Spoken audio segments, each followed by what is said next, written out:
સ્થાનિક સ્વરાજની ચૂંટણી પહેલા દાહોદ બીટીપી પાર્ટીમાં ભડકો। દાહોદ જિલ્લા બીટીપીના જિલ્લા કાર્યકારી પ્રમુખ કૃષ્ણા ચારેલ અને બીટીપી દાહોદ તાલુકા મહામંત્રી કમલેશ ડામોરે આમ આદમી પાર્ટીનો ખેસ ધારણ કર્યો। ગોધરા સર્કિટ હાઉસમાં ધારાસભ્ય ચૈતર વસાવાની આગેવાનીમાં ખેસ ધારણ કર્યો।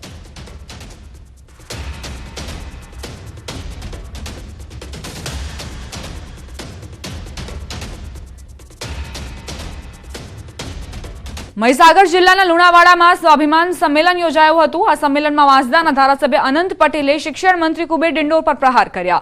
તેમણે કુબેર ડિંડોરને બકરી ડિંડોર તરીકે સંબોધ્યા। તેને વળતો જવાબ આપતા કુબેર ડિંડોરે કહ્યું કે આવા લોકોને વાણી વિલાસમાં કોઈ જવાબદારી નથી। સસ્તી લોકપ્રિયતા મેળવવા લોકોને ગુમરાહ કરી રહ્યા છે। સરકારી તંત્રનો ઉપયોગ કરતા કુબેરસિંહ નહીં, કુબેર બકરીને આજે અનંત પટેલનું ચેલેન્જ છે કે તારામાં તાકાત હોય તો અનંત પટેલ પર એક એફઆઈઆર કરીને બતાવ। મને એવું લાગે છે કે કુબેરસિંહ નહીં, કુબેર બકરી ડિંડોર સાચો આદિવાસી નથી। એ લોકોને વાણી વિલાસ કરવામાં અને એમને કોઈ જવાબદારી છે નહીં અને એ લોકો એમની રીતે કરતા હોય છે સસ્તી લોકપ્રિયતા મેળવવા માટે, લોકોને ગુમરાહ કરવા માટે, લોકોને ભ્રમિત કરવા માટેના એમના જે કારસો હોય એ ક્યારેય કોઈ સંજોગોમાં મહીસાગર જિલ્લામાં એ શક્ય બનશે ને। જે જાળ છે એ જાળ આપી નાખે અહીંયા મહીસાગર જિલ્લામાં એની જાળ કામ લાગે એમ નથી। એ ભ્રમિત કરવાનો જે પ્રયત્ન કરી રહ્યા છે, ખોટી રીતે લોકોને ઉશ્કેરવાનો પ્રયત્ન કરી રહ્યા છે આદિવાસી સમાજ હોય કે સમાજ હોય એ એમને મુબારક। આ તરફ પોરબંદરમાં સ્માર્ટ વીજ મીટર લગાવવાની શરૂઆત થઈ। પીજીવીસીએલ દ્વારા પોરબંદરના ધારાસભ્ય અર્જુન મોઢવાડિયાના નિવાસ સ્થાને સ્માર્ટ મીટર લગાવવામાં આવ્યું।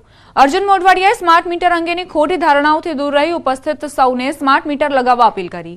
સ્માર્ટ મીટરનું ઇન્સ્ટોલેશન વિનામૂલ્યે કરવામાં આવે છે અને આ મીટરથી મોબાઈલ એપ્લિકેશનમાં જ વીજ વપરાશ અંગેની ડે ટુ ડેની તમામ માહિતી આપવામાં આવે છે, જેથી વીજ વપરાશની સચોટ માહિતી મળે।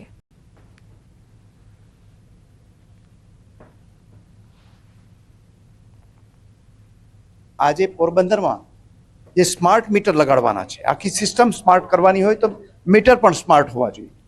તો એ સ્માર્ટ મીટર લગાડવાની યોજનાનો પ્રારંભ આજે મારે ઘરે બંને જે 2 મીટરો છે, બંને મીટરો સ્માર્ટ મીટર લગાડી અને કરવામાં આવી રહ્યો છે।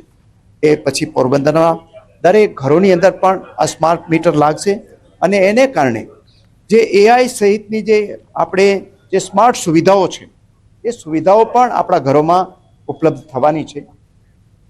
દાહોદમાં ગેરકાયદેસર ગેસ રિફિલિંગના નેટવર્કનો પર્દાફાશ। જિલ્લા પુરવઠા વિભાગની ટીમ અને મામલતદારની ટીમે 2 સ્થળ દરોડા પાડી કુલ 23 સિલિન્ડર જપ્ત કર્યા।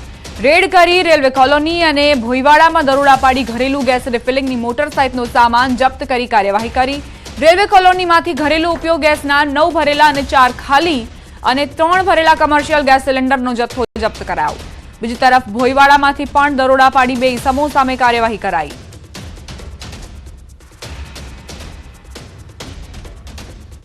તે મકાનમાં એ લોકો પ્રાઇવેટ રીતે રિફિલિંગ કરતા હતા ગેસનું। આથી તેમને ત્યાંથી અમે ટોટલ 16 બાટલ, 4 ડોમેસ્ટિક બોટલ અને 12 જે છે એ આપણા 4 ખાલી ડોમેસ્ટિક બાટલ અને 12 વાણિજ્યના અને ડોમેસ્ટિક ભરેલા બાટલ, એવા ટોટલ થઈને 16 બાટલ આપણે ત્યાંથી જપ્ત કરેલા છે। મોરબીના ટંકારામાં હાઈ પ્રોફાઇલ જુગારધામ મામલે જવાબદાર અધિકારીઓ પર સકંજો કસાય તેવી શક્યતાઓ। અધિકારીઓની સંડોવણીની ચર્ચા વચ્ચે એસએમસીની ટીમના ટંકારામાં ધામા 1 મહિના પહેલા હાઈ પ્રોફાઇલ ટોકન દ્વારા ચાલતું જુગારધામ કમ્ફર્ટ રિઝોર્ટમાંથી પકડ્યું હતું, જેમાં 9 જુગારીઓને 63 લાખના મુદ્દામાલ સાથે ઝડપી પડાયા હતા। આ દરોડામાં ગેરરીતિ થઈ હોવાની શંકાના આધારે ટંકારા પીઆઈને લીવ રિઝર્વમાં મુકાયા હતા અને અન્ય હેડ કોન્સ્ટેબલની જિલ્લા બહાર બદલી કરાઈ। જે તપાસ મામલે એસએમસી ડીઆઈજી નિર્લિપ્ત રાય અને ડીવાયએસપી સહિતની ટીમે તપાસ હાથ ધરી।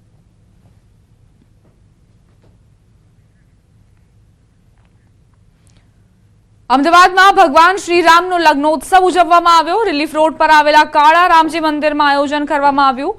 મંદિરમાં ભગવાનની ચોરી સાથે ભગવાનના મામેરાનો વરઘોડો પણ નીકળ્યો હતો।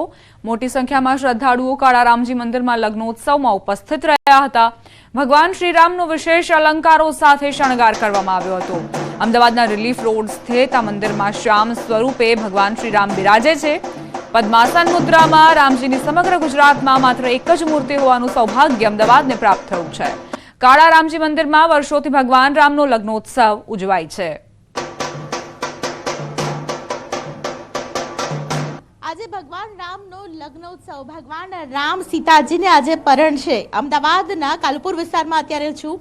કાલારામજી મંદિર જ્યાં આપ જોઈ રહ્યા છો, ભગવાન શ્રી રામ જેમનો જે જન્મોત્સવની સાથે લગ્નોત્સવ પણ ધામધૂમથી મનાવાય છે, ત્યારે ભગવાન રામને અલગ અલગ પ્રકારે અલંકારો છે તે કરવામાં આવ્યા છે. આજે ભગવાનનો લગ્નોત્સવ છે એટલે ભગવાનના લગ્નોત્સવમાં ખાસ આપ જુઓ તો અહીં ચોરી પણ સજાવવામાં આવી છે, જાનૈયાઓ પણ તૈયાર છે અને જે પરિવાર છે વર્ષોથી ખાસ કરીને આ જે ભગવાનનો લગ્નોત્સવ છે તે મનાવે છે, તેમની સાથે પણ વાત કરીશું. બેન, શું કહેશો, ભગવાનનો લગ્નોત્સવ કેવો અને આજના દિવસે આ સોનેરો અવસર કેવો?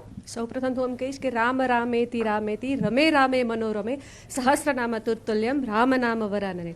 માગસર સુદ પાંચમ એટલે કે ભગવાન શ્રી રામ અને માતાજી એમનો લગ્નોત્સવ એટલે કે લગ્નની વર્ષગાંઠ, અને આજે અમે એ જ ઉજવણી કરી રહ્યા છીએ. બહુ જ સરસ મજાનો ઉત્સવ અમે ઉજવીએ છીએ. તમે જોઈ શકો છો કે જેમ માયરો એટલે કે જેમ કન્યા હોય એની ચોરી જે બેસાડે લગ્નનો, એ માંડવો પણ બેઠાડેલો છે, એનું મામેરું પણ થવાનું છે, અને જેમ વિધિસર લગ્ન થાય છે એવી જ રીતે અમે લગ્નની ઉત્સવની ઉજવણી કરવાના છે. વર્ષોથી અમારા દાદા, અમારા પરદાદા જે પ્રમાણે જે વિધિસરથી શ્રી રામચંદ્ર અને સીતા માતાના જે લગ્નની વિધિ કરતા આવ્યા છે, એ પરંપરા અત્યારની અમારી પેઢીએ પણ ચાલુ જ રાખી છે. એટલે અમારા માટે બહુ ખાસ દિવસ છે આજનો.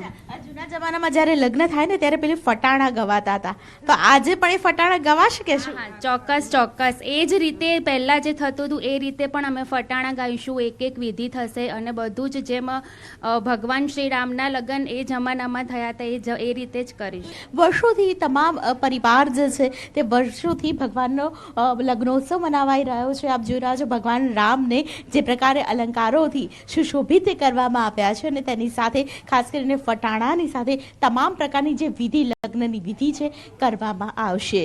કેમેરા પર્સન નિલેશ સોસા સાથે દીપિકા ખુમાણ, ન્યૂઝ 18 ગુજરાતી, અમદાવાદ. સમાચાર સુરતથી. બોગસ તબીબ મામલે રિમાન્ડ મંજૂર કરાયા. 11 ડિસેમ્બર સુધીના રિમાન્ડ મંજૂર થયા. આરોપી રસેશ ગુજરાતી, બીકે રાવત અને ઇરફાનને કોર્ટમાં રજૂ કરવામાં આવ્યા. 10 દિવસના રિમાન્ડ માંગવામાં આવ્યા. ખંડણી અને ધાકધમકીનો ગુનો નોંધવામાં આવ્યો છે. 11 ડિસેમ્બર સુધીના રિમાન્ડ મંજૂર. સુરત અને અમદાવાદમાં આવેલ ટ્રસ્ટોની તપાસ કરવામાં આવશે. કેટલા લોકોને તબીબ બનાવવામાં આવ્યા છે, કેટલા લોકોને ડોક્યુમેન્ટ આપ્યા અને કેટલા લોકોને ટ્રેનિંગ આપવામાં આવી તે અંગે તપાસ હાથ ધરવામાં આવશે.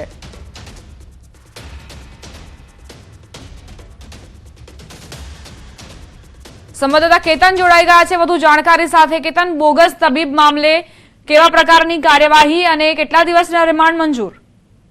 દીપક, ચોક્કસથી વાત કરવામાં તો સુરત શહેરના પાંડેસરા પોલીસને એક મોટી સફળતા મળી હતી કે બોગસ તબીબોને ઝડપી પાડવાનો મામલો રાજ્ય મુખ્ય માસ્ટર માઇન્ડ આરોપી છે રસેશ ગુજરાતી, બીકે રાઉત અને ઇરફાનને સુરત નામદાર કોર્ટની અંદર રજૂ કરી હતી.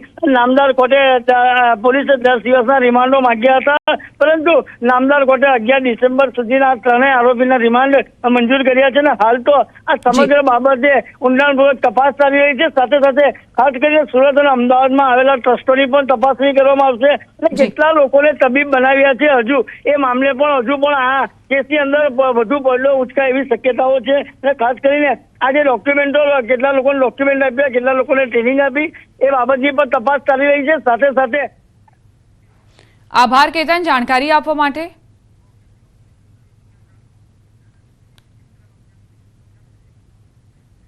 આ સાથે જ બુલેટિનમાં અત્યારે બસ આટલું જ. બધું અપડેટ્સ માટે આપ જોતા રહો ન્યૂઝ 18 ગુજરાતી.